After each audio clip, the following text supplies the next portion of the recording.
Hi ಎಲ್ರಿಗೂ, ನಾನು ಇವತ್ತು ಸಿಂಪಲ್ ಆ್ಯಂಡ್ ಟೇಸ್ಟಿಯಾಗಿರುವಂಥ ಮಶ್ರೂಮ್ ಗ್ರೇವಿ ಯಾವ ರೀತಿ ಮಾಡೋದು ಅಂತ ನೋಡೋಣ ಬನ್ನಿ.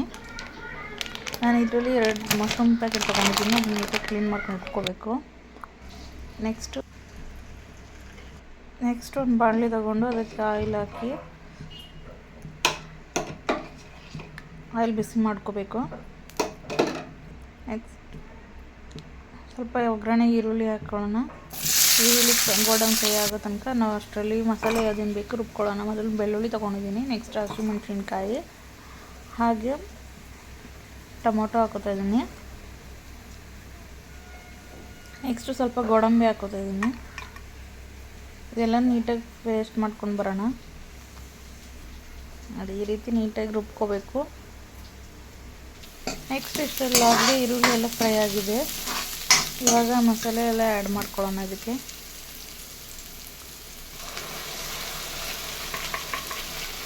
ಮಸಾಲೆದು ಹಸಿ ವಾಸನೆ ಹೋಗೋವರೆಗೂ ನೀಟಾಗಿ ಟೋಸ್ಟ್ ಮಾಡ್ಕೊಳ್ಳಿ. ಈ ಗ್ರೇವಿ ಅಂತೂ ಸಿಂಪಲ್ಲಾಗಿದ್ದರೂ ತುಂಬ ಟೇಸ್ಟಾಗಿರುತ್ತೆ. ನೆಕ್ಸ್ಟ್ ಇದಕ್ಕೆ ನಿಮ್ಗೆ ಬೇಕಾಗಿರೋಂಥ ಮಸಾಲೆಗಳು ಗರಂ ಮಸಾಲ, ಚಿಕನ್ ಮಸಾಲ, ಹಳದಿ ಪೌಡ್ರು ಹಾಗೆ ರುಚಿಗೆ ತಕ್ಕಷ್ಟು ಉಪ್ಪು ಹಾಕ್ಕೊಂಡಿದ್ದೀನಿ. ನೆಕ್ಸ್ಟ್ ನಿಮ್ಗೆ ಎಷ್ಟು ತಿಕ್ನೆಸ್ ಬೇಕೋ ಅಷ್ಟು ನೀರು ಆ್ಯಡ್ ಮಾಡಿಕೊಂಡು ಮಿಕ್ಸ್ ಮಾಡ್ಕೊಳ್ಳೋಣ.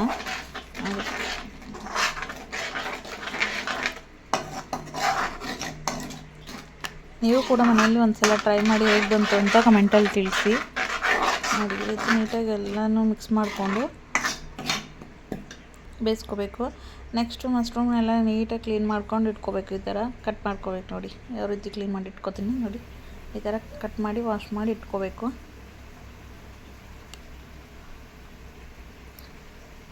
ಇದನ್ನು ಮೊದಲೇ ಮಾಡ್ಕೊಂಡಿರಬೇಕು. ನಾನು ಇವಾಗ ತೋರಿಸ್ತಾ ಇದ್ದೀನಿ ಅಷ್ಟೇ. ನೋಡಿ, ಇವಾಗ ಆಗಲಿ ಸಾಂಬಾರು ಕುದೀತಾ ಇರುವಾಗ ಅದನ್ನು ಹಾಕಿ ನೀಟಾಗಿ ಬೇಯಿಸ್ಕೋಬೇಕು.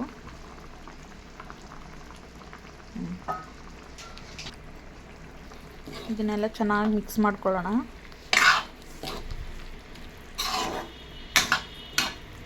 ಉಪ್ಪು ಖಾರ ಎಲ್ಲ ಅದಕ್ಕೆ ನೀಟಾಗಿ ಇಟ್ಕೋಬೇಕು. ಆ ರೀತಿ ಚೆನ್ನಾಗಿ ಮಿಕ್ಸ್ ಮಾಡ್ಕೊಳ್ಳಿ. ನೆಕ್ಸ್ಟ್ ಇದನ್ನು ಚೆನ್ನಾಗಿ ಮಿಕ್ಸ್ ಮಾಡಿ ಬೇಯಿಸ್ಕೊತಾ ಇದ್ದೀನಿ. ನೋಡಿ ಯಾವ ರೀತಿ ಬಂದಿದೆ ಅಂತ.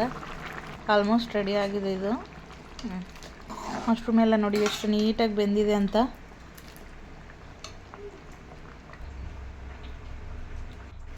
ವಾವ್, ಎಷ್ಟು ಚೆನ್ನಾಗಿ ಕಾಣಿಸ್ತಿದೆ ನೋಡಿ. ಇವಾಗ ನೋಡಿ, ಗ್ರೇವಿ ಆಲ್ರೆಡಿ ರೆಡಿಯಾಗಿದೆ. ಇವಾಗ ಸರ್ವ್ ಮಾಡೋಣ. ಚಪಾತಿ ಜೊತೆ ಇದಂತೂ ಕಾಂಬಿನೇಷನ್ ತುಂಬ ಚೆನ್ನಾಗಿರುತ್ತೆ. ನೀವು ಒಂದ್ಸಲ ಟ್ರೈ ಮಾಡಿ ಹೇಗೆ ಬಂತು ಅಂತ ಖಂಡಿತವಾಗಿ ಕಮೆಂಟ್ ಮಾಡಿ ತಿಳಿಸಿ ಆಯಿತಾ. ನೋಡಿ,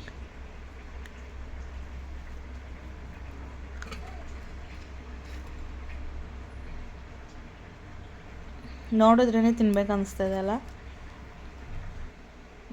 ಈ ರೀತಿ ನೀವು ಕೂಡ ಮನೇಲಿ ಟ್ರೈ ಮಾಡಿ ಅಂತ ತಿಳಿಸ್ತಿದ್ದೀನಿ. ನನ್ನ ವಿಡಿಯೋ ನೋಡಿದ್ದಕ್ಕೆ ಥ್ಯಾಂಕ್ ಯು ಸೋ ಮಚ್.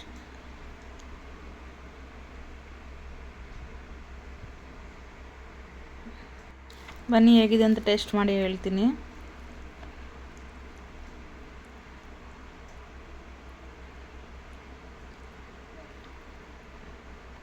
ನಿಜವಾಗ್ಲೂ ತುಂಬ ಚೆನ್ನಾಗಿ ಅಂದರೆ ತುಂಬ ಚೆನ್ನಾಗಿದೆ, ಟೇಸ್ಟ್ ಆಗಿದೆ. ನೀವು ಕೂಡ ಮನೇಲಿ ಟ್ರೈ ಮಾಡಿ ಅಂತ ಹೇಳ್ತೀನಿ. Thank you for watching.